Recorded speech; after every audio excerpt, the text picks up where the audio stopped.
Vamos a ir a la carta del apóstol Pablo a los Efesios.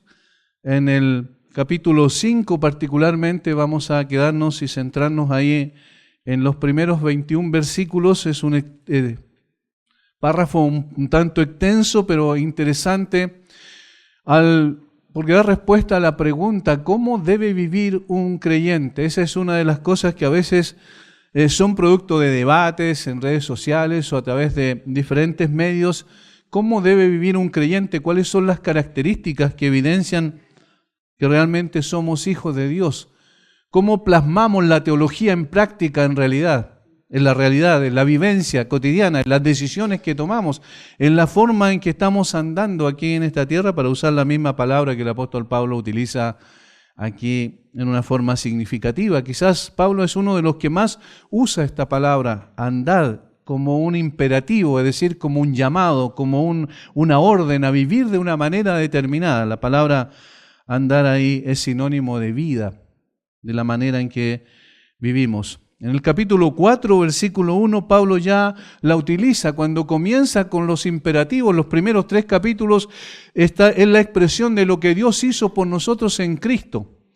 Y el capítulo 4, versículo 1, aparece el primer imperativo con esta palabra: yo pues preso en el Señor os ruego que andéis como es digno de la vocación con que fuisteis llamados. Ese es el primer llamado que hace Pablo a vivir de una manera consecuente con la fe que profesamos. Luego en el capítulo 4, versículo 17, dice negativamente cómo no debemos andar. Esto pues digo y requiero en el Señor que ya no andéis como los otros gentiles que andan en la vanidad de su mente. Ya no vivan igual como vivían antes de que Cristo los rescatara. Es imposible vivir de esa manera porque ya son personas nuevas, porque han experimentado el nuevo nacimiento, tienen una nueva naturaleza. En conformidad a esa nueva naturaleza, entonces son llamados a vivir de una manera totalmente distinta. Y en el capítulo 5, versículos 1 al 21, va a repetir 3 veces otra vez esta misma orden, este mismo mandato. Notemos, leamos todos los versículos del 1 al 21. Sed pues imitadores de Dios como hijos amados y andad en amor, como también Cristo nos amó y se entregó a sí mismo por nosotros, ofrenda y sacrificio a Dios en olor fragante. Pero fornicación y toda inmundicia o avaricia ni aun se nombre entre vosotros como conviene a santos, ni palabras deshonestas, ni necedades, ni truanerías que no convienen, sino antes bien acciones de gracias. Porque sabéis esto, que ningún fornicario o inmundo o avaro que es idólatra tiene herencia en el reino de Cristo y de Dios. Nadie os engañe con palabras vanas, porque por estas cosas viene la ira de Dios sobre los hijos de desobediencia. No seáis pues partícipes con ellos. Porque en otro tiempo erais tinieblas, mas ahora sois luz en el Señor. Andad como hijos de luz. Porque el fruto del Espíritu es en toda bondad, justicia y verdad, comprobando lo que es agradable al Señor. Y no participéis en las obras infructuosas de las tinieblas, sino más bien reprendedlas. Porque vergonzoso es aún hablar de lo que ellos hacen en secreto. Mas todas las cosas, cuando son puestas en evidencia por la luz, son hechas manifiestas, porque la luz es lo que manifiesta todo. Por lo cual dice: despiértate tú que duermes y levántate de los muertos y te alumbrará Cristo. Mirad pues con diligencia cómo andéis, no como necios, sino como sabios, aprovechando bien el tiempo, porque los días son malos. Por tanto, no seáis insensatos, sino entendidos de cuál sea la voluntad del Señor. No os embriaguéis con vino, en lo cual hay disolución, antes bien sed llenos del Espíritu, hablando entre vosotros con salmos, con himnos y cánticos espirituales, cantando y alabando al Señor en vuestros corazones, dando siempre gracias por todo al Dios y Padre en el nombre de nuestro Señor Jesucristo. La carta del apóstol Pablo a los Efesios es quizás la expresión más gloriosa en palabras que se pueden hacer respecto de la grandeza de Dios y del plan de Dios para con su iglesia en particular. La carta de Pablo a los Efesios es comparable a la carta de Pablo a los Colosenses, con algunas diferencias importantes, como el hecho de que la carta de Pablo a los Efesios es circular, es decir, no fue enviada particularmente a una iglesia, sino que fue enviada a un grupo, a un conjunto de iglesias que estaban en el Asia Menor y que habían sido fundadas gracias al ministerio de Pablo, algunas en forma directa y otras en forma indirecta, como la misma iglesia a los colosenses o de los colosenses. Ahora, en Efesios sí hay una comparación que podríamos hacer con Colosenses, pero también una diferencia quizás sutil. Las dos hablan de Cristo, las dos exaltan a Cristo, lo ponen muy arriba, es decir, donde siempre debe estar, pero la carta del apóstol Pablo a los Efesios destaca el cuerpo de Cristo, la iglesia. Y la carta del apóstol Pablo a los Colosenses destaca la cabeza de la iglesia, que es Cristo. Esa es quizás la pequeña y sutil diferencia que existe, pero no obstante apuntan al mismo tema en cuestión. Pablo habla en Efesios de la iglesia en Cristo y Pablo habla en Colosenses de Cristo en la iglesia. Por tanto, estas dos cartas son, de alguna manera, están ligadas teológicamente. Sin embargo, la carta a los Efesios, como dije, es universal, tiene que ver con toda la iglesia, no solo en ese tiempo, sino en los tiempos futuros. Por eso estamos estudiando su contenido y aplicándolo a la forma en que nosotros vivimos en el día de hoy o cómo hemos de vivir. Los primeros 3 capítulos, como dije, son indicativos, es decir, donde destaca lo que Dios hizo en Cristo. Recuerden, el capítulo 1 quizás es el más sublime de la carta a los Efesios, cuando Pablo va de eternidad a eternidad. Dice que el Señor nos escogió antes de la fundación del mundo. Es una elección incondicional, no había condición alguna en el hombre que pudiera atraer la atención de Dios, de hecho ni existía siquiera el hombre antes de la fundación del mundo. Por eso también es una elección atemporal, es decir, cuando no existía nada sino solamente Dios y en su plan perfecto estábamos nosotros ya predestinados para poder escogernos y para poder salvarnos un día. Pero también Pablo va posteriormente a la eternidad futura, cuando dice que nos escogió en él antes de la fundación del mundo para que fuésemos santos y sin mancha delante de él. Y eso no es un hecho ahora, ni será un hecho completo mientras estemos en esta tierra, sino lo será cuando estemos ya en la gloria con el Señor. Por eso va desde la eternidad, la elección incondicional y atemporal, finalmente a su propósito, al cumplimiento de su propósito eterno, cuando todas las cosas sean reunidas en Cristo en la dispensación del cumplimiento de los tiempos, las que están en los cielos como las que están en la tierra. Habla entonces de la eternidad futura. Por eso es una carta tan extraordinaria, tan especial y particular para cada uno de nosotros los creyentes y la iglesia en general. Los primeros 3 capítulos entonces hablan de lo que Dios hizo en Cristo.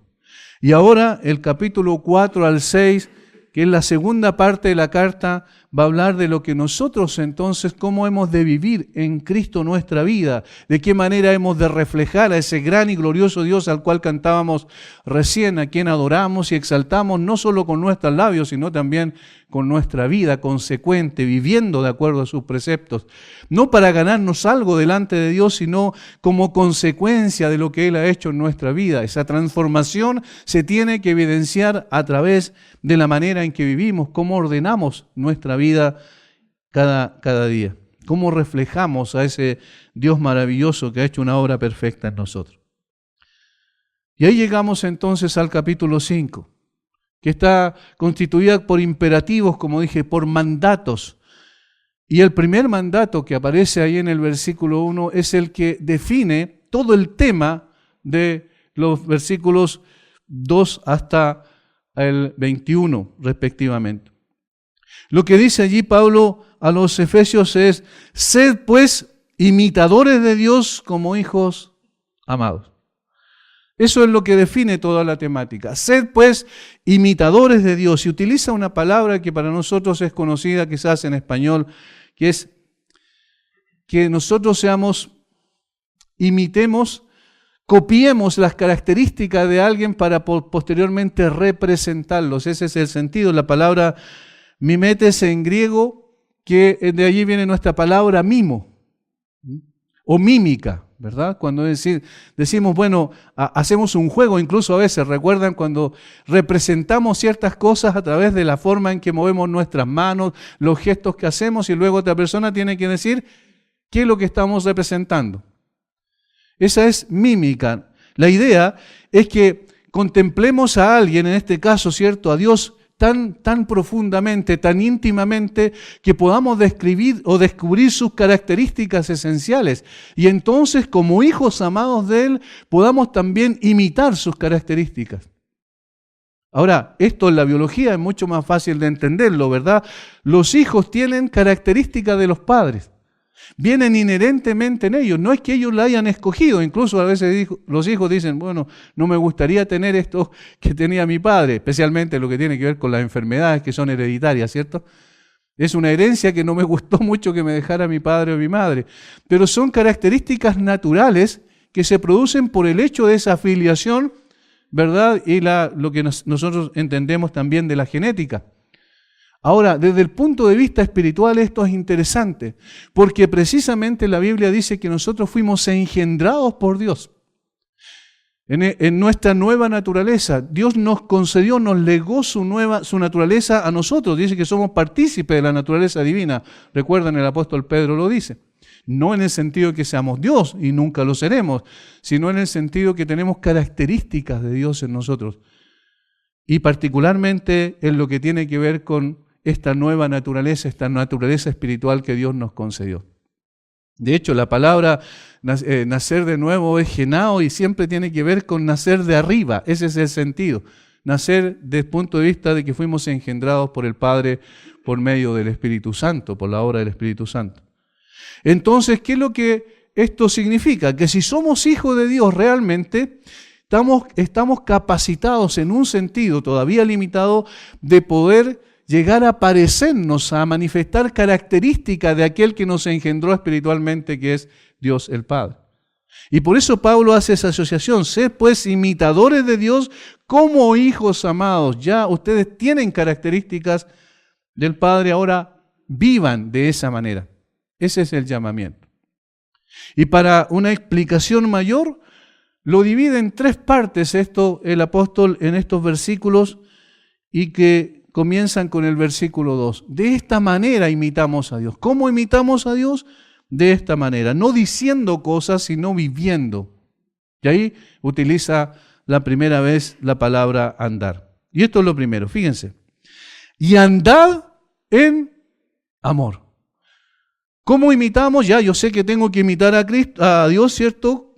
Como hijo de Él, debo reflejar las características de Dios, pero ¿cómo lo hago? Y aquí está la primera explicación. Andando en amor. ¿Por qué? Porque Dios es amor. ¿Por qué podemos hacerlo? Porque el amor de Dios ha sido derramado en nuestros corazones por el Espíritu Santo, dice Pablo en Romanos capítulo 5. ¿Por qué podemos hacerlo? Porque el poder de Dios está activo en nosotros. ¿Por qué podemos imitar el amor de Dios? Porque el amor de Dios, cuando está penetrando nuestro corazón, entonces necesariamente debe reflejarse en nuestra actitud, igualmente hacia Él en primer lugar y hacia los demás. Recuerden cuál es la síntesis de los 10 mandamientos. Amarás al Señor tu Dios con todo tu corazón, con toda tu mente, con toda tu alma, y a tu prójimo como a ti mismo, en la relación vertical, la más importante, y en la relación horizontal, que es consecuencia de la primera. Por tanto, entonces, lo que Pablo va a decir aquí es que la primera forma en que se evidencia de que efectivamente nosotros somos hijos de Dios es andando en amor. Eso es lo primero. Pero cuando empezamos a entender que debemos imitar el amor de Dios, estamos necesariamente entendiendo que debemos conocer más a Dios. ¿Por qué? Porque nosotros tenemos un concepto de amor que está totalmente distanciado del amor según lo que la Biblia ha establecido. Normalmente nuestro concepto de amor tiene que ver con reciprocidad, es decir, yo te doy y tú me das. De hecho, desde el punto de vista inclusive emocional, cierto, sentimental, nosotros amamos a nuestra esposa, cierto, y viceversa, las esposas a su esposo, porque también nos dan algo, recibimos algo de ese amor. Y eso es natural del ser humano. Pero el amor de Dios es totalmente distinto. Pablo escribe a los corintios y menciona una serie de características de lo que es la esencia del amor. Y nosotros empezamos a verlo allí y cuando pensamos que amamos mucho, se nos empieza a caer, ¿cierto?, el semblante, porque nos damos cuenta que el amor que Pablo menciona allí, inspirado por el Espíritu Santo, es un amor demasiado grande. Y nosotros decimos, eso no encaja en mi actitud. De esa manera yo no vivo. Y comenzamos a ser confrontados por la palabra, pero al mismo tiempo, la misma palabra nos dice que es posible hacerlo porque el amor de Dios está en nuestros corazones. Los creyentes, la iglesia tiene esa singular privilegio de poder saber, no solo saber intelectualmente, sino vivir eficazmente que el amor de Dios está en nosotros y entonces podemos reflejarlo a los demás en nuestro andar diario. Andar en amor, vive amando, es lo que está diciendo. Ahora, ¿cómo es el amor entonces? Dijimos cómo no es el amor, ¿cierto? Pero ¿cómo es el amor de Dios? Y aquí nosotros pensamos en textos muy que se nos vienen rápido a la cabeza, como Juan 3:16, porque de tal manera amó Dios al mundo, y entonces dice algo que expresa lo que es el amor, que ha dado a su Hijo unigénito. Podemos definir el amor, según lo que dice la Escritura, el amor de Dios, en dar. Es decir, ese verbo es el que está mostrando qué realmente es el amor de Dios, es dar. Pero en ninguna parte aparece la palabra recibir. Dar y recibir. Es un amor absolutamente incondicional. Y allí lo dice Pablo de una forma clara. Como también Cristo nos amó. Allí está la expresión del amor del Padre. ¿Se fija? En Cristo. Y se entregó a sí mismo por nosotros. Se dio a sí mismo por nosotros. Y esto es, hermanos, no sé si lo han pensado, pero es algo muy interesante. Dios no solo nos concede la salvación, sino nos da al Salvador. No sé si entienden la diferencia. La salvación no es algo que recibimos, es alguien que recibimos. Y por eso es que la Biblia hace tanto énfasis en esto. Él se entregó a sí mismo por nosotros. Jesús no dijo, voy a salvar a esta gente, y fue y envió a un ángel para salvarlo, porque era imposible. Teológicamente, cierto, sabemos era imposible, porque tenían que dar su vida por aquellos que venía a salvar.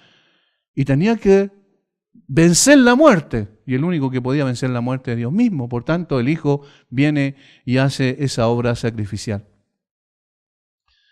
De tal manera que todo lo demás, podríamos decir, cómo identificamos el pecado, es todo aquello que nosotros hacemos que tenga que ver con autosatisfacción. Es el reverso del amor bíblico, ¿se fijan? El amor bíblico es dar sin recibir absolutamente nada a cambio. Es pensar en la otra persona y no en sí mismo.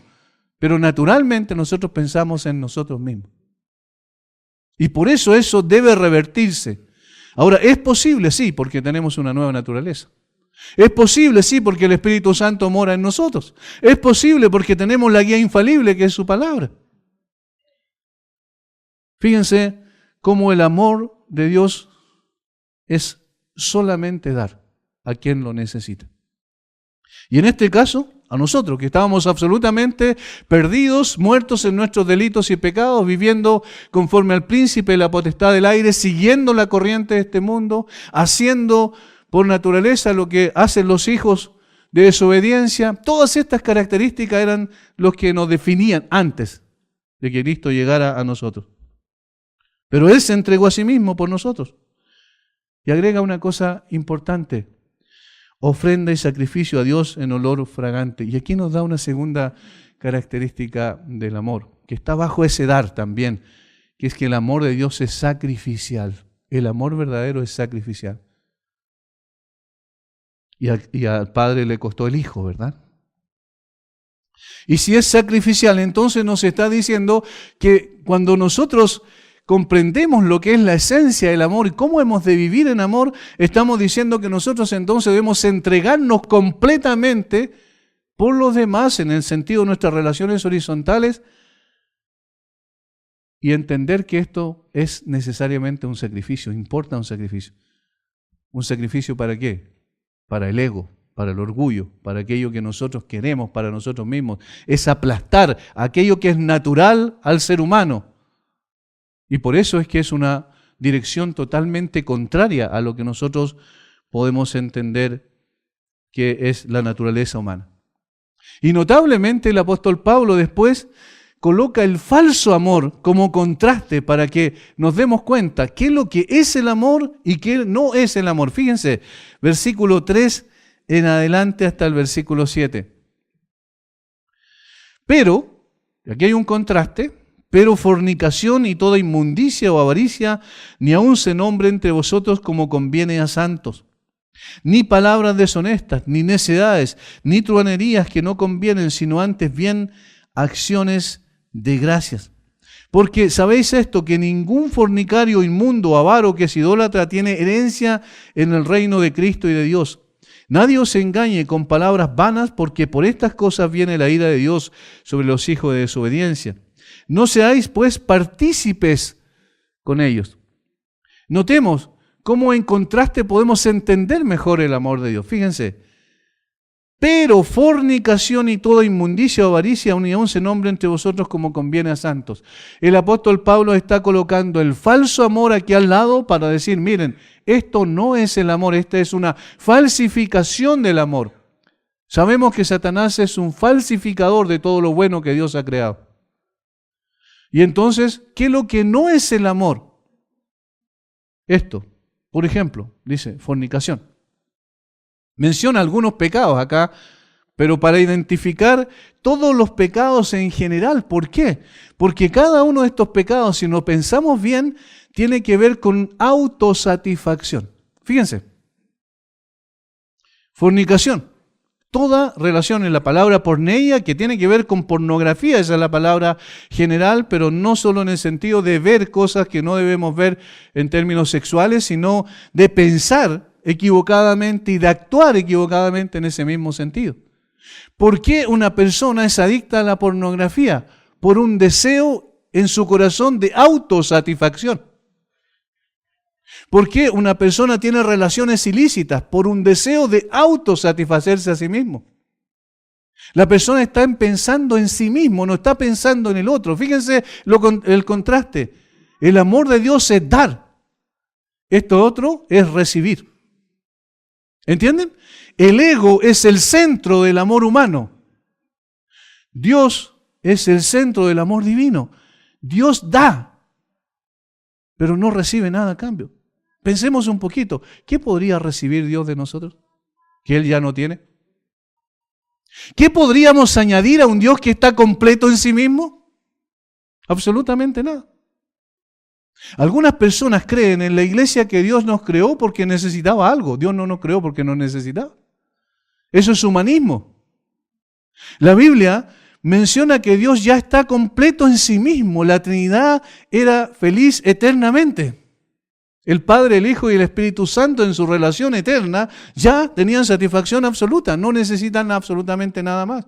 Y por tanto Dios creó para dar, para expresar su amor a criaturas que no merecen su amor. Ese amor incondicional y absoluto. Pero nosotros, por el hecho de que el pecado nos deformó, desde el mismo momento de nuestra concepción, después de Adán, todos nosotros estamos corrompidos espiritualmente. Entonces, en esa condición, nosotros giramos el amor de Dios y decimos, ya el amor no es dar, sino recibir. El ego es el centro.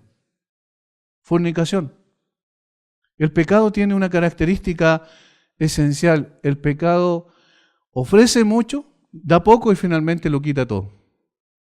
No hay esperanza para aquellos que están inmersos viviendo en esa condición. Y por eso el contraste, Pablo dice, pero ustedes creyentes, fornicación y toda inmundicia o avaricia, ni aun se nombre entre ustedes, ni aun sea objeto de su conversación, es lo que está diciendo. Porque eso sería expresión de que ustedes tienen interés en aquello. Y eso ni siquiera debe mencionarse. Inmundicia se refiere a todo aquello, ¿cierto?, que no es santo, o avaricia, otra vez, autosatisfacción, ¿se fijan? ni aun se nombre entre vosotros como conviene a santos. Ni palabras deshonestas, ni necedades, ni truanerías que no convienen, sino antes bien acciones de gracias. Y aquí hace dos cosas. Pablo primero menciona las acciones propiamente tal de actos, ¿cierto?, de pervertido, fornicación, inmundicia, avaricia, y luego nombra lo que tiene que ver con los pecados de la lengua. Fíjense. Ni palabras deshonestas, ni necedades, ni truanerías que no convienen, sino antes bien acciones de gracias. Truanerías son pensamientos, ideas, fantasías inmorales. Y se refiere muchas veces inclusive a esos, el doble sentido que nosotros conocemos, ¿verdad? Cuando en la mente de una persona está tan presente la autosatisfacción y particularmente el pensamiento sexual, ¿cierto?, que está casi naturalmente en el ser humano, y entonces se nombra una cosa que no tiene nada que ver con eso, y la persona lo interpreta de acuerdo a lo que él desea. Esto es lo que se conoce con el doble sentido. Cuando alguien está conversando algo que no tiene nada que ver con eso y la otra persona lo da vuelta inmediatamente en su mente. Estas son truanerías que no convienen. Ahora noten cómo otra vez Pablo menciona ahí en medio de todo eso, de ese contraste, lo que sí es el amor. Fíjense, sino antes bien acciones de gracias.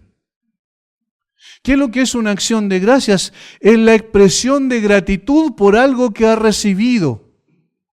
Pero es la expresión de gratitud en reconocimiento a que eso que tiene lo ha recibido como un regalo. Obviamente nuestra primera acción de gracias es al Padre, al Hijo y al Espíritu Santo, a la Trinidad, porque ellos fueron los que planificaron este plan perfecto en la mente del Padre de poder salvar al hombre culpable. El Espíritu Santo, el Hijo, fue enviado para ejecutar la obra que era necesaria para esa salvación, y el Espíritu Santo aplicó esa obra en el corazón de nosotros para que fuéramos sus hijos. De tal manera que la acción de gracias es todo lo contrario a la autosatisfacción. La autosatisfacción dice, yo merezco esto. ¿Han escuchado eso de publicidad normalmente que se da en los medios de comunicación? Tú lo mereces. Mira, este auto, este Porsche 2019, eso tú lo mereces. ¿A qué está apuntando? A la avaricia natural del corazón humano. Este tipo de tratamiento de belleza le dicen a las mujeres, tú lo mereces. Siempre tiene que ver con lo que nosotros supuestamente merecemos. Pero el Evangelio es totalmente al revés. Recibiste lo que no mereciste. Nunca podías merecer la salvación. Nunca podías merecer el cielo. Merecíamos el infierno. Pero el Señor a través de Cristo nos envía al cielo. Eso es el amor de Dios. Y entonces la expresión de acción de gracias va de nosotros, ¿cierto?, hacia Dios como un reconocimiento de que Él nos concedió lo que nunca nosotros merecimos. Versículo 6. Nadie os engañe con palabras vanas, porque por estas cosas viene la ira de Dios sobre los hijos de desobediencia. No sean engañados, no sean seducidos. Cuidado.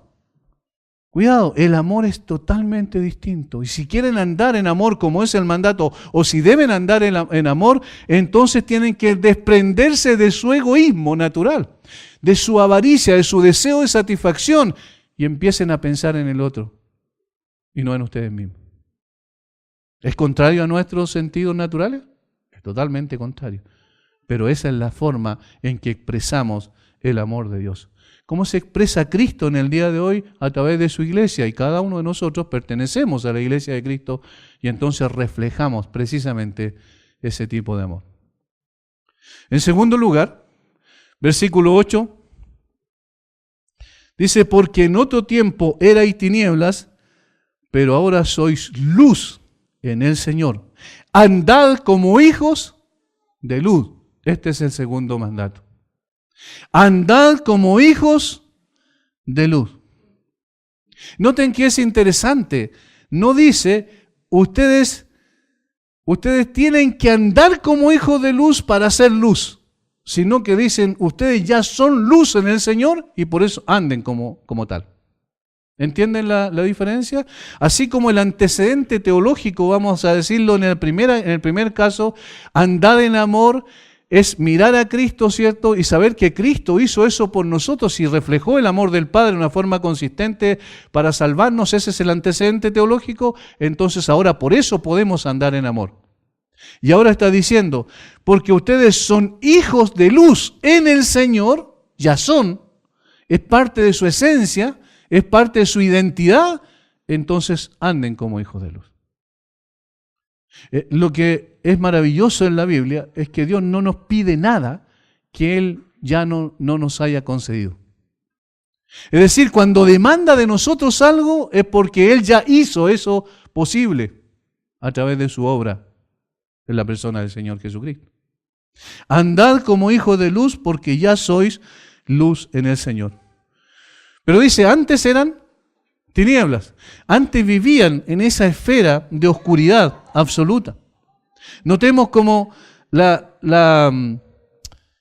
tinieblas y la luz normalmente en la Biblia son metáforas para hablar sobre el hábitat del pecado, las tinieblas, y el hábitat de la santidad, que es la luz. ¿Qué necesitamos entonces hacer? ¿Cuál es el llamamiento, el mandamiento? Debemos reflejar el cambio que Dios ha hecho en nosotros. Al sacarnos de las tinieblas, la condición anterior a la que nos encontrábamos, y trasladarnos a la luz, al reino de la luz. Cuando nosotros estábamos en tinieblas, Dios resplandeció en nuestros corazones. ¿Recuerdan 2 Corintios 4, versículo 6? Cuando estábamos completamente en oscuridad, Dios vino y resplandeció en nosotros. Dice, porque Dios que mandó que de las tinieblas resplandeciese la luz, es el que resplandeció en nuestros corazones para iluminación del conocimiento de la gloria de Dios en la faz de Jesucristo. Dios intervino cuando estábamos completamente perdidos y obró en nuestros corazones trayendo luz en medio de nuestra oscuridad espiritual. Éramos incapaces de poder percibir y entender las cosas que son del Espíritu de Dios. Eso dice Pablo en 1 Corintios 2:14, ¿recuerdan? Y nos trasladó al reino de su amado Hijo, quien es la luz del mundo. Sabiendo que metafóricamente luz es usada en la Escritura para hablar intelectualmente de la verdad y moralmente de la santidad. Estos son los dos conceptos, las metáforas que nos ayudan a entender mejor el término. Luz es usado en la Biblia metafóricamente para hablar intelectualmente de la verdad, es decir, cuando se habla de luz y verdad son sinónimos en la Biblia, y moralmente de la santidad. Cuando se habla de luz se habla de santidad también. Entonces el llamamiento que nos está haciendo es a vivir en la verdad y vivir en la santidad. Ese es el sentido. Y notemos cómo Juan lo expresa y lo explica de una manera maravillosa en 1 de Juan, capítulo 1, versículo 5 en adelante, nos ayuda a entender que es incompatible que alguien diga que tiene comunión con Dios, que es luz, y anda en tinieblas. Es totalmente incompatible. Es una contradicción vital. 1 de Juan 1, 5 en adelante. Este es el mensaje que hemos oído de Él y os anunciamos. Dios es luz y no hay ningunas tinieblas en Él. Y aquí está la confrontación. Si decimos que tenemos comunión con Él y andamos en tinieblas, mentimos. Fíjense, el reverso de la verdad, ¿cierto?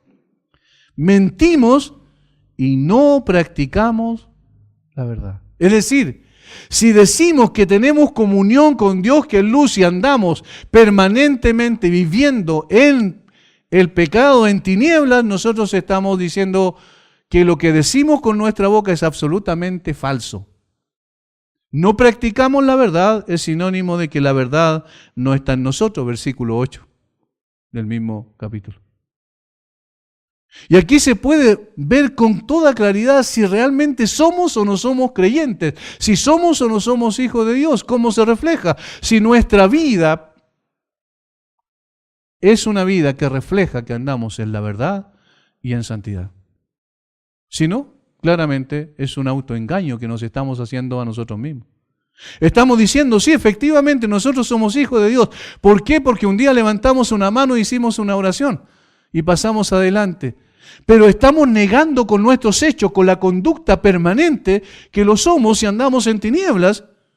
Entonces, la verdad no está en nosotros. Es muy clara la Biblia, es categórica. No tiene puntos medios, no tiene zonas grises, si ustedes se fijan. En cuanto a la salvación verdadera, no hay zonas grises. En cuanto a la revelación de lo que es un creyente genuino, no hay zonas grises. Es evidente. Nosotros vamos a reflejar las características del Padre. ¿Recuerdan lo que guía todo el tema? Ser imitadores de Dios como hijos amados. ¿Y cuál es una de las características del Padre? Que Dios es luz y no hay ninguna tinieblas en Él. Y entonces somos llamados a vivir de esa manera. Otra forma en que Pedro lo dice: sé santo porque yo soy santo. Eso está hablando, ¿cierto?, de un texto del Antiguo Testamento. Sé santo porque yo soy santo. ¿Quién lo dice eso? Dios. Entonces, reflejamos intelectualmente o filosóficamente la verdad en nuestras vidas a través de andar como Dios nos pide que andemos. Y metafóricamente reflejamos también la santidad andando en la luz. Es interesante que casi todos los delitos, no sé si se han dado cuenta, se perpetúan, se ejecutan en realidad en la noche. Porque el ladrón busca la oscuridad que lo pueda amparar. O el delincuente busca la oscuridad que lo pueda amparar. Lo contrario, un creyente genuino no tiene nada que esconder. Es decir, anda aquí, en este lugar, como en su hogar, como en la calle, como en su trabajo, exactamente igual. Eso se llama integridad. Es la luz, es vivir en la luz, es vivir en integridad. Fíjense cuál es uno de los primeros requisitos, y el requisito, digamos, que permea a todos los demás en la Biblia respecto a los pastores. ¿Cuál es? Que sea irreprensible. Y eso no significa que sea perfecto, sino sea irreprensible en el sentido de que nada se le puede enrostrar públicamente, ¿cierto?, y acusar que sea verdadero. No significa que es perfecto, significa que es consecuente y que no tiene nada que esconder. Y cuando alguien no tiene nada que esconder, anda en la luz del día. Ese es el sentido. Y Pablo lo dice, no vamos a examinar cada uno de los versículos porque no nos va a alcanzar el tiempo, pero Pablo lo dice después en este paréntesis que hace: porque el fruto del Espíritu es en toda bondad, justicia y verdad. Parece que no tuviese relación mucho con esto, pero en realidad hay una traducción que es probablemente más cercana al original, que es el fruto de la luz. Es decir, ahí donde dice, porque el fruto del Espíritu es en toda bondad, justicia y verdad, en el sentido, ¿cierto?, del original es el fruto de la luz. O sea, conecta esto con lo anterior. Ahora, no está equivocado donde el traductor escoge espíritu, porque obviamente el Espíritu Santo es Dios y Dios es luz. Por tanto, tiene una relación directa. Porque el fruto del Espíritu es en toda bondad, justicia y verdad. Noten cómo esas son las evidencias de que una persona realmente anda en la luz. ¿Cómo sé? Bueno, porque expreso lo que es el carácter de mi Padre. ¿Y cuál es el carácter de mi Padre? Mi Padre es bondadoso. ¿Y cuál es la otra característica? Mi Padre es justicia. Y mi Padre es veraz. ¿Recuerdan? Pablo le dice a los romanos: sea Dios veraz y todo hombre mentiroso. Es parte de la esencia de las características de Dios y reflejamos eso cuando andamos en la luz. Y en consecuencia tenemos que entender aquí algo importante: desechamos también las tinieblas. Es decir, el pecado empezamos a aborrecer y empezamos a amar la luz, es decir, la santidad y la justicia. Eso es lo que somos llamados a hacer, y la evidencia, el fruto ese es lo que produce, ¿cierto?, un árbol que es conforme a su naturaleza. Si somos realmente creyentes y somos hijos de Dios, entonces nuestros frutos son las características de quien es nuestro Padre. Es bondad, justicia y verdad. Y de esa manera entendemos mejor la voluntad de Dios, comprobando lo que es agradable al Señor. Y no participéis en las obras infructuosas de las tinieblas. Fíjense la diferencia, fruto sin fruto. ¿Se fijan? Infructuosas quiere decir eso, sin fruto.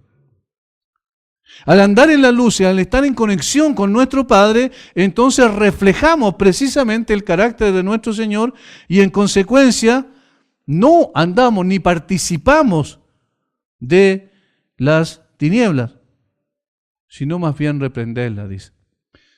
Aquí hay algo que a veces nosotros tenemos en el ADN del mundo evangélico. A veces nosotros, normalmente cuando se trata del pecado, lo que hacemos es pura misericordia. Me acuerdo en una ocasión cuando se estaba hablando sobre disciplinar a alguien y una persona dentro de los que estaba allí dijo, todavía se estaba hablando de la disciplina que se le iba a aplicar y la persona dice, ¿y quién ha pensado en la restauración de este hermano? Pero la restauración es posterior a la disciplina. ¿Entienden? Nos vamos al extremo opuesto, pura misericordia. Pero Pablo dice, no. Y un ejemplo, cuando Pablo habló más fuerte contra los corintios, fue por el hecho de que ellos estaban cobijando bajo su techo y en la iglesia a un hombre que estaba cometiendo pecado y la iglesia hizo vista gorda. Si alguien lo quiere leer después, 1 Corintios capítulo 5.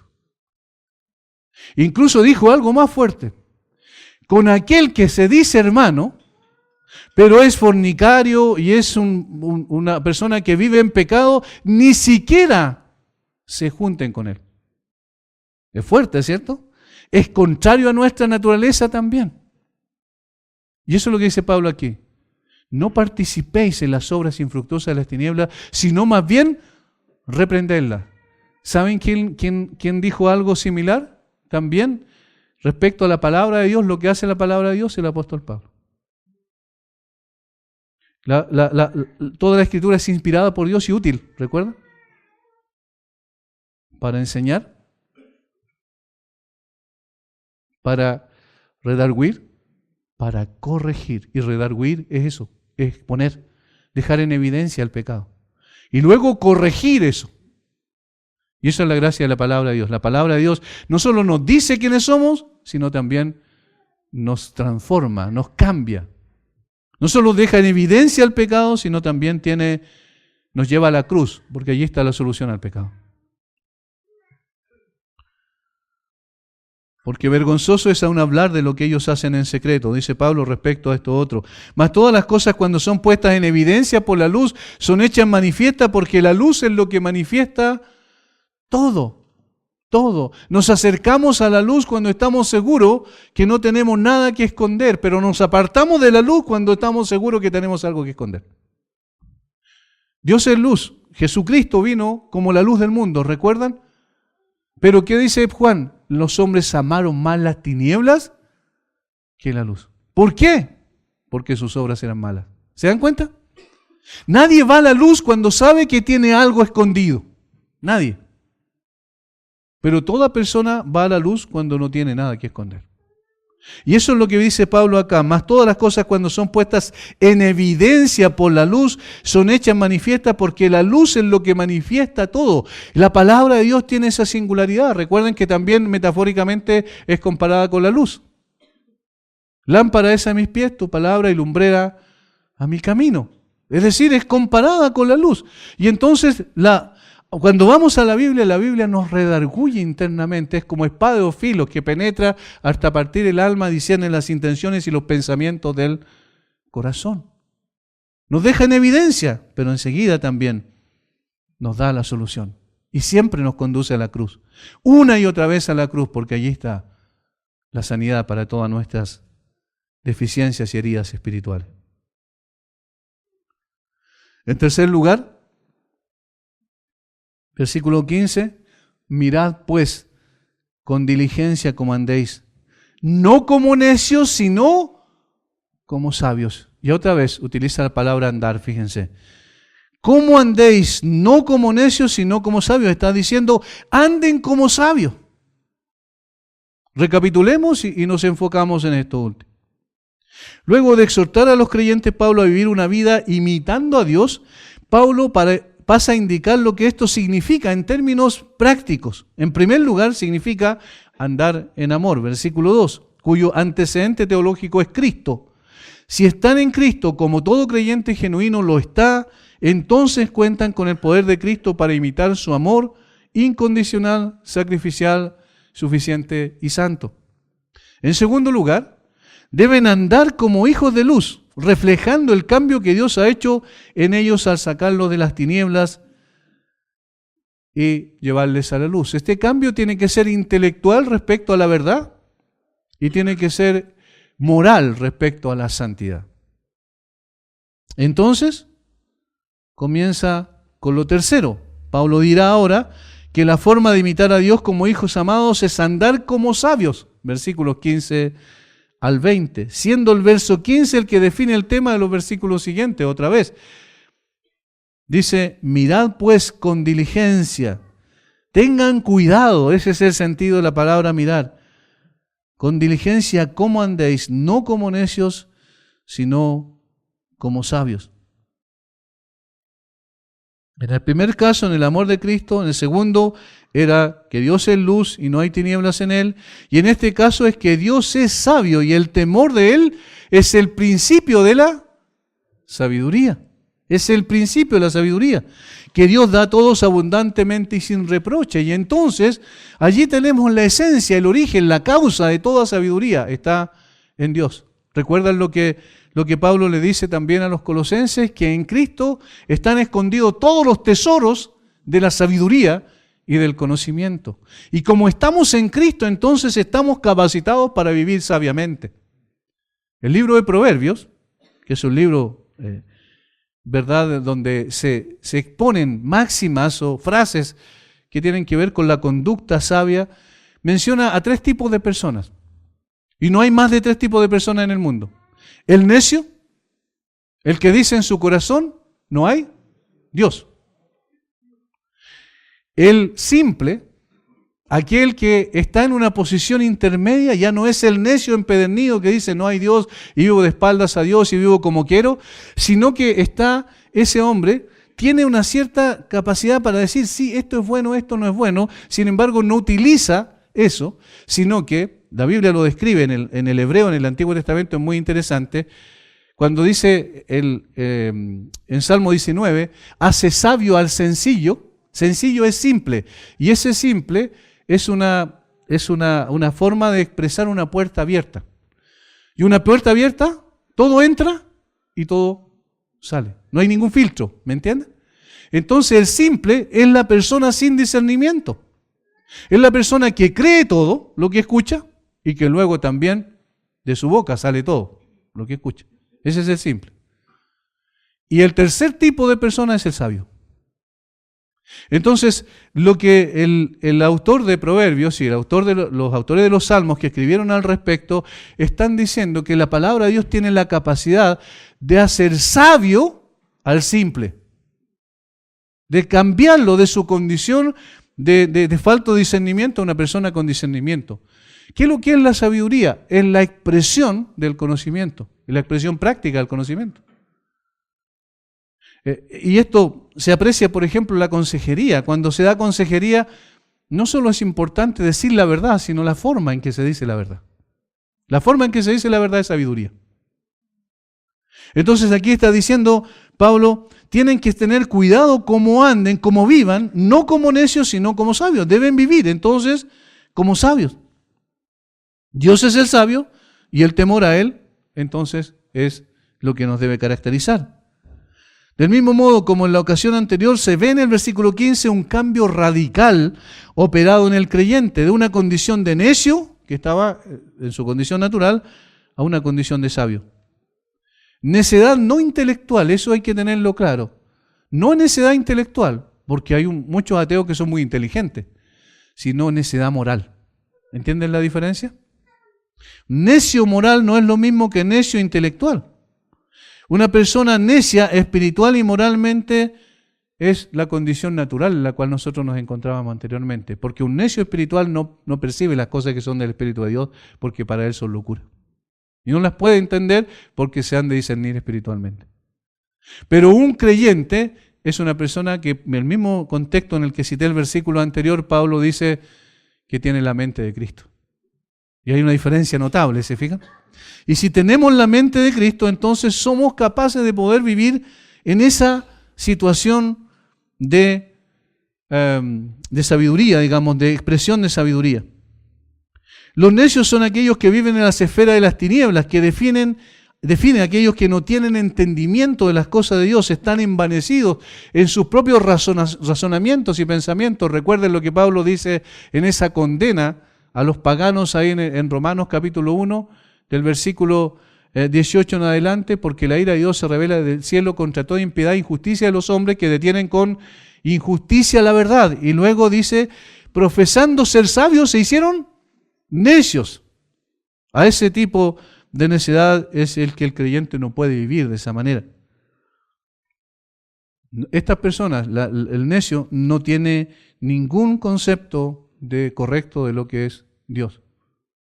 Hoy anda, no sé si todavía anda en Chile, Richard Dawkins, no sé si lo ubican algunos, es uno de los 4 ateos más importantes del mundo. Y lo entrevistan en todos los canales de televisión y el tipo dice que cosas que no tienen nada que ver, supuestamente es un científico, dice cosas que no tienen nada que ver con la ciencia. Son puras declaraciones filosóficas que no tienen ningún argumento de sustento. Y él dice, entre otras cosas, que, por ejemplo, que los países más prósperos en el mundo son los países ateos, y eso es mentira, porque los países más prósperos en el mundo son los que tienen una base en el cristianismo, digamos como principio judeo-cristiano. Alemania, por ejemplo. La Reforma dominó Alemania en el siglo XVI. Todos los países del norte de Europa que acuñaron la Reforma y practicaron la Reforma son los más prósperos. Ahí está Suiza, ahí está Suecia, ahí están todos los países que son más prósperos en el mundo. Los países más ateos, en el día de hoy todavía, son los países más pobres. Es increíble. Vean Venezuela, vean Cuba, vean Corea del Norte. ¿Me entiendes? Es decir, la evidencia dice otra cosa, pero el necio no percibe las cosas que son del Espíritu de Dios. Entonces, lo único que puede cambiar su percepción es la obra del Evangelio, el Espíritu Santo, que puede y tiene poder para transformar una vida también de este tipo de personas. Según el libro de Proverbios, el necio es aquel que ama la maldad. Es insolente y autosuficiente, orgulloso, cuyo corazón y palabras y conductas son indiferentes a Dios y sus preceptos. Esto es lo que define a un necio. Sin embargo, los creyentes hemos experimentado un cambio sustancial en nuestra naturaleza. De necios pasamos a ser sabios, siendo también entonces personas capaces de vivir en esta condición. El necio puede ser ateo, filosófico o práctico. El sabio reconoce la verdad de Dios y sus caminos. Eclesiastés 9:1. Se alimenta de la palabra y confía en ella. 2 de Timoteo 3:15. El sabio sabe que en Cristo están todos los tesoros, la sabiduría y el conocimiento, como mencioné hace un rato atrás.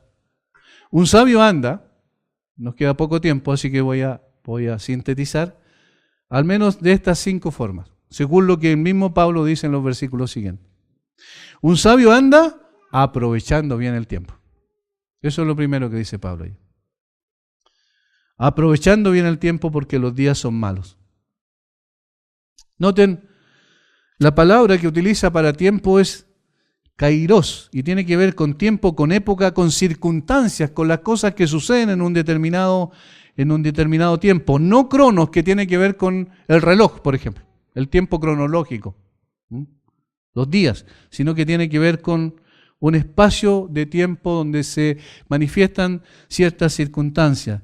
Y la palabra donde dice aprovechando es literalmente redimiendo el tiempo, como si tuviese un precio y hay que comprarlo, ese es el sentido. Es la misma palabra que se utiliza para la redención de Cristo. Exagorazo, es comprar algo y sacarlo. En este caso, en el caso de Cristo, es comprar en el mercado la esclavitud del pecado y sacarlo y dejarlo libre. De ahí el prefijo ek. Pero también significa redimir, comprar, aprovechando bien el tiempo, redimiendo el tiempo. Es decir, un sabio vive consciente de que los tiempos están pasando y que lo que no hizo hoy no lo podrá hacer mañana. Ya perdió la oportunidad. Un sabio es una persona que aprovecha la oportunidad, las circunstancias. ¿Recuerdan lo que dice Pablo a Timoteo? Que prediques a tiempo y fuera de tiempo. En toda ocasión. Cuando la gente esté dispuesta a escuchar y cuando la gente no esté dispuesta a escuchar. En todo tiempo y circunstancia. Debido a la realidad existente, por un lado, los días son malos. Y debido a la temporalidad de nuestra existencia, somos seres temporales aquí en esta tierra. Trabajá entre tanto que el día dura, dijo Jesucristo. La noche viene cuando nadie puede trabajar. En segundo lugar, un sabio anda conociendo la voluntad de Dios, versículo 17. Por tanto, no seáis insensatos, sino entendidos en cuál sea la voluntad del Señor. ¿Y dónde está la voluntad del Señor? En un sueño que tuve anoche. ¿No es cierto? En una visión que tuve. ¿Dónde está la voluntad del Señor? En su palabra. Entonces un sabio anda conociendo la voluntad de Dios que ya es expresada en estos 66 libros inspirados por el Espíritu Santo. No necesitamos nada más. La Biblia es completamente suficiente. En tercer lugar, un sabio anda siendo lleno del Espíritu Santo. Versículo 18. No os embriaguéis con vino, lo cual hay disolución, antes bien, sed llenos del Espíritu. Y aquí hace un contraste. Una persona cuando decimos está embriagada, quiere decir que sus sentidos no están en control, no tiene el control de sus sentidos. Cuando decimos que una persona está sobria, decimos todo lo contrario, ¿verdad? Entonces aquí dice que debemos ser llenos del Espíritu Santo. No embriaguéis con vino, no andes como una persona que no sabe qué hace, sino debemos ser llenos del Espíritu Santo. Eso significa bajo el control y la autoridad del Espíritu Santo. ¿Y cómo nos guía y nos controla el Espíritu Santo? A través de su palabra, otra vez, porque ¿quién inspiró la palabra? El Espíritu de Dios. Ser lleno del Espíritu Santo es sinónimo de ser lleno de su palabra. Ser lleno de su palabra es ser lleno del Espíritu Santo. El verbo en este caso es pasivo, sed llenos. No que yo tengo que hacer algo, sino que deja que el Señor te llene con su Espíritu. Por ello, no es una experiencia manufacturada, no es algo que yo digo, bueno, ahora voy a ser lleno del Espíritu, más rato no, ahora no quiero. No, yo no tengo control sobre eso. El Espíritu Santo tiene control sobre mí. Por eso es absurdo ese tipo de manipulación, ¿se han fijado? Vamos a decir que el Espíritu haga esto, mira, el Espíritu está haciendo esto. Eso es tratando de manipular al Espíritu de Dios. No, el Espíritu de Dios es soberano, es el Señor, es Dios. Y Él hace como quiere con nosotros. Nosotros somos guiados por el Espíritu por medio de su palabra. Versículo 19. Sed lleno del Espíritu Santo, es un mandato. Por tanto, no es una experiencia opcional, es un mandato. En cuarto lugar, andar como sabios es adorando permanentemente. Versículo 19, miren. Hablando entre vosotros con salmos, con himnos y cánticos espirituales, cantando y alabando al Señor en vuestros corazones. Esto es muy similar a un texto de Colosenses. La palabra de Dios more abundantemente en vuestros corazones, cantando con salmos, con himnos, con cánticos espirituales. Es muy similar. Y aquí lo que Pablo está diciendo, que un sabio adora permanentemente. Y aquí solo un concepto, la adoración no tiene que ver solo con cantar, tiene que ver con vivir bajo la autoridad de Dios, bajo la autoridad de su palabra. Y en quinto lugar, agradeciendo consistentemente por lo que Dios ha hecho en nosotros. Fíjense, dando siempre gracias por todo al Dios y Padre en el nombre de nuestro Señor Jesucristo. Dando siempre gracias en algunas cosas. ¿No? ¿Dice eso? En todo o por todo al Dios y Padre. Eso significa dar gracias a Dios también cuando las cosas vienen mal. Eso cuesta, ¿o no? Pero es lo que hace un sabio. ¿Por qué? Porque un sabio sabe que Dios tiene el control de todo. Y que si me lleva por caminos difíciles, angostos, complicados, es porque tiene el propósito de moldearme mejor. Y no hay otra forma de hacerlo, entonces me lleva por esos lugares.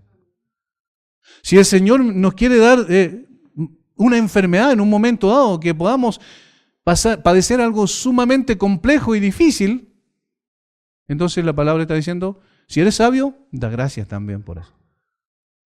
Porque Dios tiene algo que hacer contigo a través de eso. ¿Cómo vive un creyente? ¿Cómo se imita a Cristo? Andando en amor, andando en luz y andando como sabio. Vamos a orar. Padre, una vez más te alabamos, te damos a ti las gracias, Señor. Preciosa es tu palabra. Preciosa es tu palabra porque no solo nos confronta, nos muestra los cambios que deben producirse en nosotros y que son producto de lo que tú ya has hecho en nosotros al darnos una nueva naturaleza, sino que también nos das el poder para hacerlo. Y Señor, por eso alabamos tu nombre. Que tu iglesia refleje realmente tu carácter. Que seamos imitadores de Dios como hijos amados. De tal manera, Señor, que tu nombre sea exaltado siempre. Que tú seas glorificado. Que el centro de tu iglesia seas tú, la cabeza, Cristo, y ningún ser humano. Y que no vivamos, Señor, para agradarnos a nosotros mismos, sino agradar a aquel que lo dio todo por nosotros. Dar sin esperar recibir. Vivir en santidad es la expresión de lo que somos en Cristo. Danos de tu gracia para vivir sabiamente, Señor. Bendice a mis hermanos. Gracias por este tiempo. Gracias por tu gloriosa palabra. Oramos en el nombre de Jesús. Amén.